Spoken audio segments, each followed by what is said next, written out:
আসসালামু আলাইকুম my dear student. আজকে আমরা হায়ার ম্যাথ ফার্স্ট পেপারের অন্তরীকরণ চ্যাপ্টার 9.3 এর দুটি ম্যাথ নিয়ে হাজির। আমরা 3-এর 2 এবং 3-এর 3 নাম্বার ম্যাথটা করব। চলেন আমরা 3-এর 2 নাম্বার থেকে শুরু করি। 10 to the power ln of sin of x এর ডিফারেন্সিয়েশনের জন্য আমরা এই ফর্মুলাটা ইউজ করব, ddx of a to the power x equal to a to the power x into ln of a। তাহলে এখানে কিন্তু এর জায়গায় আছে কি, এর জায়গায় আছে হচ্ছে 10, তাই না? আর এক্স এর জায়গায় আছে হচ্ছে ln of sin of x। তাহলে এই ফর্মুলাটা চলেন আমরা ইউজ করি।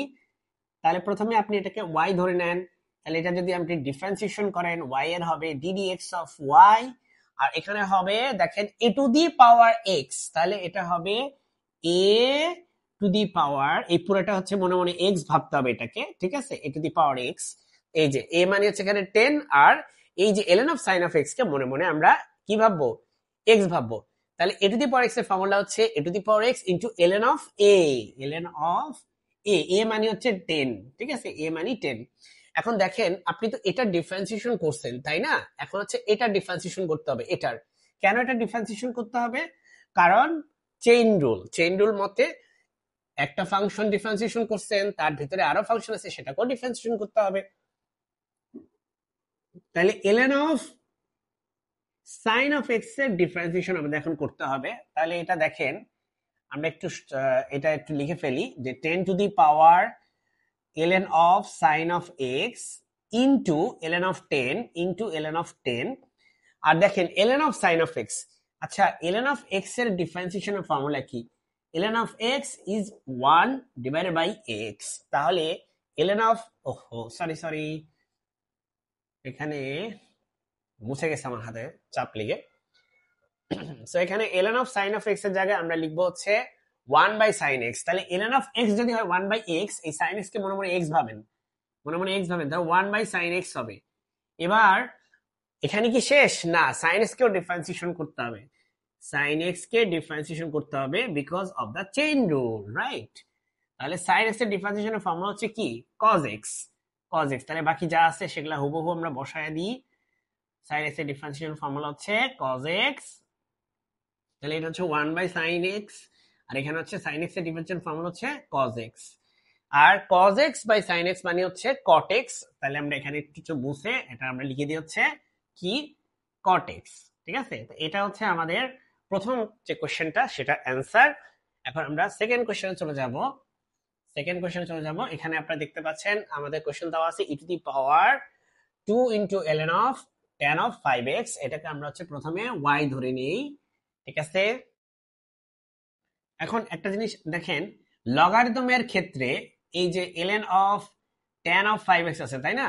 লগারিদমের ক্ষেত্রে সামনে যেটা থাকে 2 আছে, এখানে সামনে যেটা থাকে সেটাকে আপনি পাওয়ার আকারে লিখতে পারেন এভাবে, বুঝতে পারছেন? লগারিদমের ক্ষেত্রে সামনে যদি থাকতো, ধরেন কথার কথা যদু থাকতো, তাহলে এই যদু হচ্ছে আমরা এখানে পাওয়ার আকারে লিখতে পারতাম, ঠিক আছে? যদিও যদু কিন্তু একটা কনস্ট্যান্ট, যেখানে যদুটাকে আমরা পাওয়ার আকারে লিখতে পারতাম। তো যাই হোক, এখন হচ্ছে আমরা এখানে e to the power ln of tan of 5x, তার উপর পাওয়ার হচ্ছে এখানে 2 দিতে হবে, এই 2টা এখানে পাওয়ার আকারে চলে যাবে, ইকুয়াল টু হচ্ছে y। সুতরাং y ইকুয়াল টু হবে, দেখেন e to the power ln of something মানে হচ্ছে সামথিং, ঠিক আছে? এই ফর্মুলাটা আমি একটু লিখে দেই, e to the power ln of x মানে হচ্ছে শুধু x।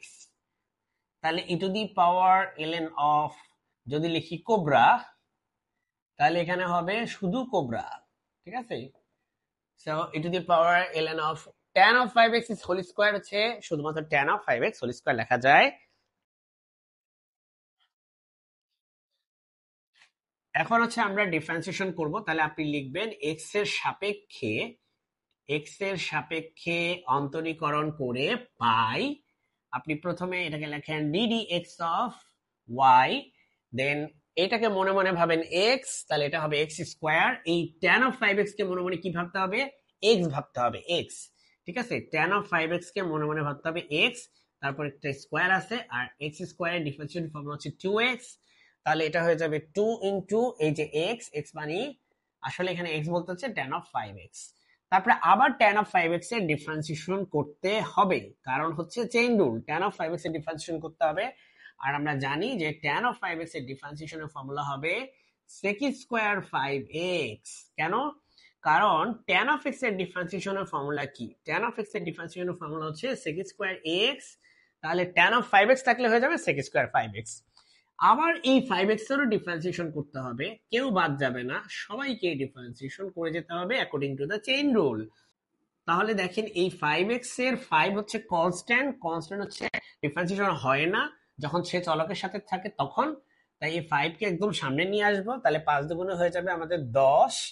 আর এখানে আছে tan 5x, এখানে আছে হচ্ছে sec স্কয়ার 5x, আর এখানে হচ্ছে কি করলাম, 5 কে তো নিয়ে গেছি, x এর এক্সপেক্টে x হচ্ছে 1 হয়ে যাবে, x এর এক্সপেক্টে x হচ্ছে 1 হয়ে যাবে।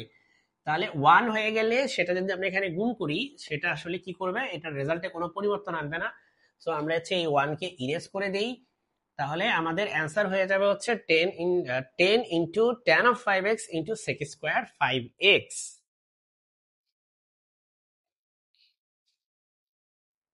ওয়েল, আমি একটু এক্সপ্লেন করি, যেহেতু আমি এই ফর্মুলাটা ইউজ করছি যে DD x of x square equal to হচ্ছে 2x এবং ডিডি এক্স অফ এক্স নাকি হচ্ছে 1, তাই না? তাহলে এটা কিভাবে আসছে এটা একটু এক্সপ্লেন করি। সেটা হচ্ছে আমাদের এই যে ফর্মুলাটা DD x of x two the power N, এটার ফর্মুলা হচ্ছে n into x two the power n minus 1। তাহলে আপনি যদি এখানে এখানে শুধু এক্স লেখেন, শুধু এক্স মানে হচ্ছে এক্স এর পাওয়ার 1, একই কথা। তাহলে n এর মান কত? এখানে 1, তাই এখানে বসান 1 into x two the power 1 minus 1। তাহলে 1 into x two the power 1 minus 1 মানে কত? 0। 1 মাইনাস 1 মানে হচ্ছে 0। আর আমরা জানি এক্স টু দি পাওয়ার 0 মানে হচ্ছে কত? 1। 1 এর সাথে 1 গুণ করলে হয় 1, তার মানে এটা রেজাল্ট হচ্ছে কত? 1 হবে। ঠিক আছে, এই যে ddx অফ x মানে হচ্ছে 1। দেন সিমিলারলি আমরা যদি ddx অফ x স্কয়ার লিখি, দেখেন n এর মান হচ্ছে এখানে কত? 2। তাহলে এখানে n এর মান বসান 2 into x two the power 2 minus 1। 2 minus 1 মানে কত? 1, শুধু 1, তাই না? 2 মাইনাস 1 মানে হচ্ছে শুধু 1, তাহলে হয়ে গেল না 2x, এই যে 2x। সিমিলারলি আপনি বলতে পারেন ddx অফ x কিউব কে কি লেখা যায়? এই ফর্মুলা মতে এই n এর ভ্যালু হচ্ছে কত? 3, তাহলে এখানে 3 বসান, x two the power 3 minus 1, তাহলে এটা হয়ে যাবে কত? 2, তাহলে এটা হয়ে যাবে 3x স্কয়ার। তার মানে x কিউবের ডিফারেন্সিয়েশন হয়ে যাবে 3x স্কয়ার। ঠিক আছে, আশা করি বুঝতে পারছেন। সো ডিয়ার স্টুডেন্টস, আশা করি আপনারা বুঝতে পারছেন। সো ডিয়ার স্টুডেন্টস, আশা করি তোমরা বুঝতে পারছো দুইটা ম্যাথ। সো যদি তোমরা এই দুইটা ম্যাথ বুঝে থাকো, তোমাদের একটু উপকারে আসে, তাহলে আমার চ্যানেলটা তুমি সাবস্ক্রাইব করে রাখবে, যাতে ফিউচারে তুমি এই ম্যাথের ভিডিও আমি যদি আরো আপলোড করি, যাতে তুমি সেটা আপডেট পেয়ে যাও।